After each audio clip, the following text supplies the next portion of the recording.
한 피아니스트와의 대담에서 아나운서가 묻습니다. 어떻게 그렇게 빠르고 복잡한 그 음표를 한 개도 틀리지 않고 빼놓지 않고 잘 다룰 수 있습니까? 그러자 피아니스트가 대답을 하죠. 실은 음표가 문제 아닙니다. 그것이야 연습하면 잘 다룰 수 있지요. 정말 어려운 것은 그 음표와 음표 사이에 있는 심을 어떻게 다루느냐에 따라서 음표가 살기도 하고 그 음악이 죽기도 합니다. 음표가 사람의 삶의 모습과 활동을 나타내는 것들이라고 한다면 음표 사이는 인간에게 홀로 있는 순간이고 활동 뒤에 가려진 시간들입니다. 그리고 우리가 날마다 뛰어다니는 그 음표 사이에 있는 쉼표를 어떻게 사용하느냐에 따라서 우리의 삶의 질은 확연히 달라지게 됩니다. 좋은 쉼이라고 하는 것, 그것이 우리의 삶을 밝고 활기차게 건강한 삶으로 만들어 나가게 합니다. 오늘 우리가 봉독한 본문을 보면 사도 바울이 일행과 떨어져서 혼자 있기로 결정합니다. 드로아에서 아소까지 바울은 혼자 걸어가기로 결정한 것이죠. 바울의 이 결정은 의외의 결정이라 말할 수 있습니다. 먼저 바울은 그 전날 드로아에서 늦은 밤까지 설교를 하고 육체적으로 아주 힘든 상태에 있었습니다. 그러니 배를 타고 일행들과 함께 가는 것이 더 편안한 여행을 하는 방법이었습니다. 더구나 16절을 보면 지체하지 않고 예루살렘으로 가기 위해서 자신이 3년 동안 복음 선교에 온갖 열정을 불태웠던 예배소 교회조차 들리지 않고 그냥 지나가기로 결정하였습니다. 바울은 어려움을 겪고 있는 예루살렘을 위해 모았던 구제 헌금도 전달해야 했고 또 오순절 절기에 예루살렘에 많은 사람들이 몰려든다라고 하는 사실을 알았기 때문에 빨리 가서 복음을 전하고 싶었던 것이죠.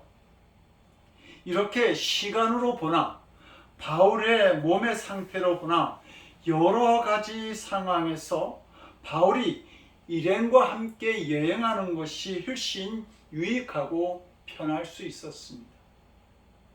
이것을 잘 아는 누가를 비롯한 일행들 역시 바울이 혼자 그 위험하고 고단한 길을 가는 것을 만류하였을 것입니다. 그런데 바울은 그 모든 만류를 뿌리치고 고집을 부리다시피 하면서 19.5마일 즉 32km쯤 되는 거리를 혼자 여행을 하였던 것입니다.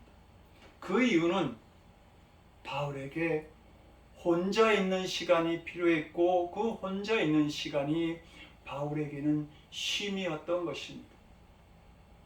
바울의 쉼은 두 가지 면에서 필요했습니다. 하나는 지금까지 했던 선교를 결산하는 시간이 필요했습니다. 우리가 사도행전을 보게 되면 바울의 선교 여정은 총 4회로 이루어져 있습니다. 1차, 2차, 3차와 나중에 예루살렘에서 붙잡혀서 죄인의 몸으로 로마로 가는 선교 여정이 있습니다. 그 가운데 지금 바울은 1차, 2차, 3차 전도 여행을 마무리하는 단계에 와 있었던 것입니다. 바울에게는 지금까지 했던 선교에 대한 결산하는 시간이 필요했던 것이고 바울은 혼자 있는 시간을 통해서 자신이 했던 이 모든 선교의 여정을 반추해 보면서 새로운 선교 계획을 생각해야 했던 것이죠. 두 번째로 바울은 영적으로 주님과 깊이 만나는 충전하는 시간이 있어야 했습니다. 바울은 예루살렘까지 급히 가고자 하였지만 예루살렘에 가까워질수록 들려오는 소문이 예사롭지 않았습니다. 유대인들이 바울이 오기를 벼르고 있다라고 하는 소식이었습니다. 심지어 바울을 죽이기 위해서 기다리고 있는 사람들도 있었습니다. 그들은 성경을 알고 있었을지 모르지만 율법에 사로잡힌 그들은 예수님이 하나님의 아들이요 우리를 구원할 메시아가 되신다고 하는 사실을 부정하고 있었습니다. 그러니 예수님이 그리스도가 되신다라고 하는 복음을 전하는 바울이 미울 수밖에 없었던 것이죠. 지금 바울의 인생의 시간은 드로아에서 청년 유두고를 살린 일과 예루살렘에서 기다리고 있는 죽음의 위협 사이에 바울은 놓여져 있었습니다. 드로아에서 아소까지 길을 걸어가던 바울은 하나님께서 드로아에서 청년 유두고를 살린 부활의 역사를 생각하였을 것이고, 이 부활의 믿음은 예루살렘에서 기다리고 있는 죽음의 협박을 이기는 힘과 능력이 되었던 것입니다.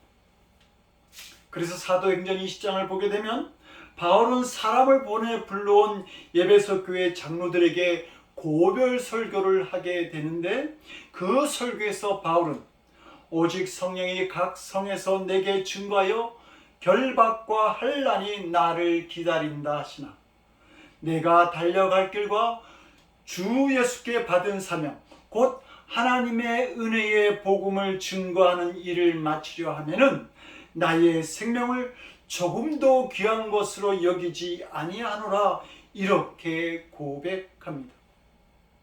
죽음의 위협도 부활의 생명을 가진 바울에게 두려움이나 걱정이나 염려를 가져다 두지 못했다라고 하는 말입니다. 바울은 그의 마지막 서신인 디모데후서 4장 18절에서 주께서 나를 모든 악한 일에서 건져내시고 또 그의 천국에 들어가도록 구원하시리니 그에게 영광이 세세 무궁토록 있을지어다 라고 고백하고 있습니다. 이것은 그가 로마의 감옥에서 죽음을 앞두고 한 고백이 아니라 그의 삶에서 언제나 나누었던 귀한 믿음의 고백이었습니다. 바울은 주님 안에서 죽음을 뛰어넘는 평안을 누리고 있었던 것입니다. 이 평안을 발견하며 누리는 시간이 참된 쉼이요 인생의 휴가가 되는 셈입니다. 한국에서 일정 가운데 힘들고 어려운 것도 많이 있었지만 기쁘고 즐거운 만남도 있었습니다.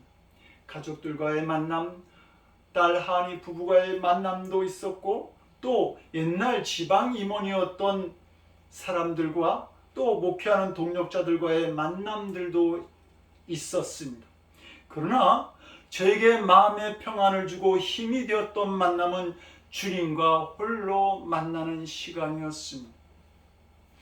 잠이 오지 않는 시간에 불러보는 주님의 이름이 평안이었고, 여러분들이 교회 카톡방에 올린 말씀을 묵상하는 시간들도 즐거움이었습니다.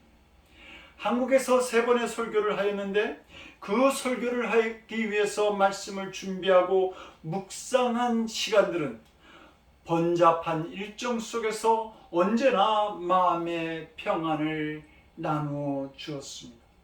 함께 하시는 주님을 발견하게 되는 시간들이었던 것입니다. 사랑하는 성도 여러분, 우리는 본래 혼자 살아가는 존재들입니다. 한국에서 시차 적응을 위해 저는 고생할 때 사랑하는 아내는 깊은 잠을 자고 있었습니다. 이것이 인간의 실존입니다. 많은 사람들과 어울리면서 살고 있을지 모르지만 결국은 혼자라고 하는 것이죠. 특히 어렵고 중요한 때일수록 인간은 혼자임을 깨닫게 됩니다. 수술실에 들어갈 때도 혼자 들어가고 죽음도 혼자 맞이하게 되죠.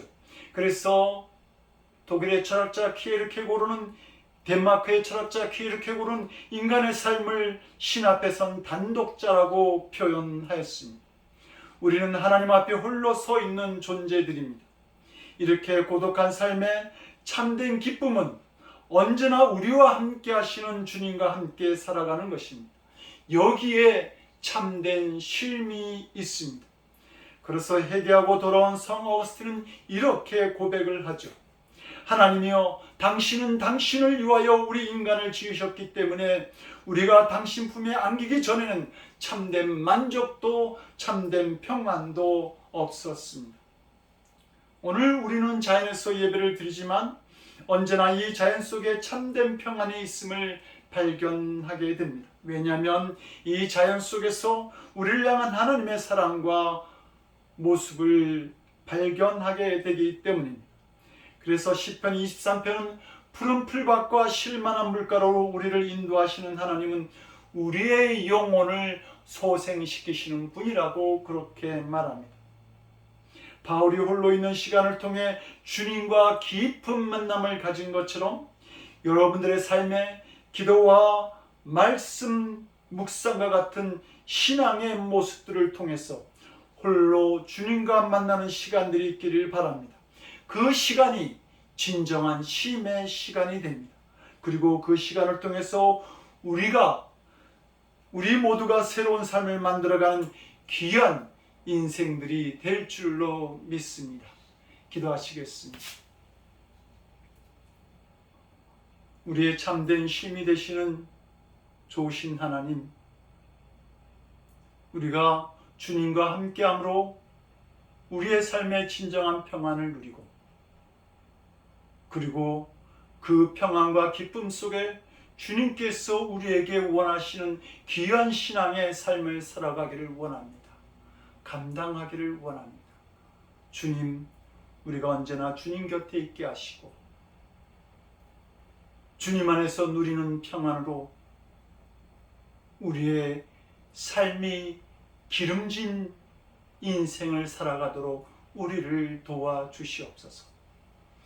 이제는 우리 주 예수 그리스도의 크신 은혜와 아버지 하나님의 극진하신 사랑하심과 성령님의 감화 감동 우리 안에 교통하시고 역사하시는 놀라우신 은총이 이제 우리의 참된 쉼이 되시는, 우리의 참된 안식이요 평안이 되시는 우리 주님 곁에 있기를 원하고, 그 기쁨을 누리면서 주어진 사명을 감당하기를 원하는 거룩한 성도들 머리 위에, 저들의 삶과 가정과 일터와 드리는 기도 위에, 그리고 함께 복음을 나누는 선교사님들과 그 땅 위에 지금으로부터 영원토록 함께 하옵시기를 간절히 축원드리옵나이다.